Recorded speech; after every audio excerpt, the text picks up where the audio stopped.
Pour moi, évidemment, ce mariage a une importance capitale. Ça fait 25 ans que j'ai la chance de bien connaître le prince souverain Albert II.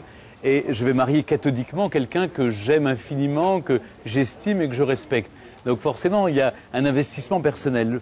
Par ailleurs, pour tous les monégasques, c'est une page d'histoire contemporaine qui s'écrit. Parce que les Grimaldi sont ici sur le Rocher depuis 1297.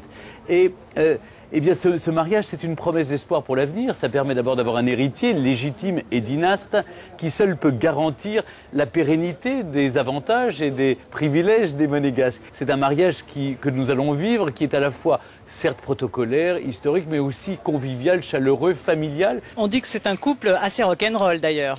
C'est un couple rock'n'roll, c'est un couple qui, après le bal, je peux vous donner quelques informations, après le bal, il va y avoir, on va pousser l'orchestre philharmonique et puis on va mettre les platines à fond et ça va être très rock'n'roll. Est-ce qu'ils font autant rêver que William et Kate? Écoutez, je ne sais pas s'ils font autant rêver ou pas, parce qu'il n'y a pas une sorte de palmarès de ceux qui vous font le plus rêver. En tout cas, c'est un chef d'État, c'est un prince souverain. Donc à ce titre, évidemment, ce qui va faire rêver, c'est que tous les puissants de la Terre vont être sur cette place du palais pour entrer dans cette cour d'honneur qui va être une sorte de cathédrale à ciel ouvert. Stéphane, vous dites que vous connaissez le prince depuis 25 ans. Il a 53 ans, il a attendu 53 ans pour trouver sa belle, sa princesse.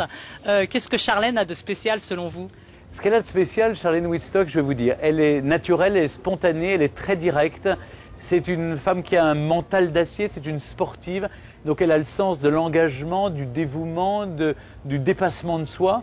Et puis aussi ce mental très fort qui permet de relever des défis sans se soucier des rumeurs, des petites histoires, des à côté. Est-ce que c'est un nouveau départ pour Monaco? Oui, c'est toujours un nouveau départ. Mais vous savez, ce qui est important, c'est qu'il n'y a pas eu de mariage de prince souverain depuis 55 ans. Donc c'est un événement vraiment historique. Et surtout, ce mariage, d'abord, c'est une page heureuse qui va permettre à la principauté encore de s'épanouir sur le plan économique aussi, parce que le pays est rempli, les hôtels sont pleins, les emplois, c'est le plus faible taux de chômage en Europe.